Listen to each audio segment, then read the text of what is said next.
नमस्कार. प्राध्यापक डॉक्टर सुरेश मेणे लिखित मनाचे श्लोक अध्यात्माची पाऊलवाट या पुस्तकाचे क्रमशः वाचन. आजचा भाग. दिनाचा दयाळू मनाचा मवाळू, स्नेहाळू कृपाळू जनी दास पाळू, तया अंतरी क्रोध संताप कैचा, जगी धन्य तो दास सर्वोत्तमाचा.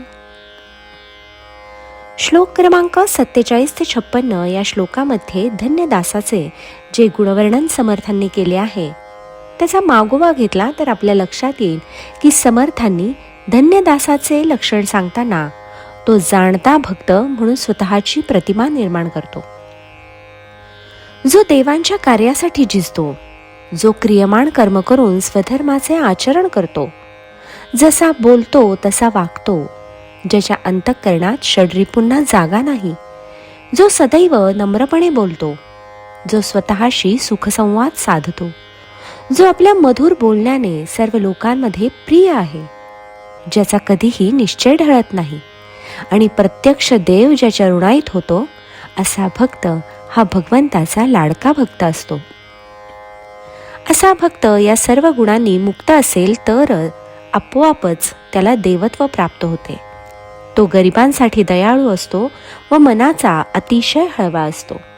इतरांचे दुःख पाहून त्यालाही दुःख होते व ते दुःख दूर करण्यासाठी तो प्रयत्न करतो. तुकाराम महाराज म्हणतात, असा भक्त म्हणजे जणू काही देव म्हणूनच ओळखावा. जे का रंजले गांजले त्यासी म्हणे जो आपुले, तोची साधू ओळखावा देव तेथेची जाणावा.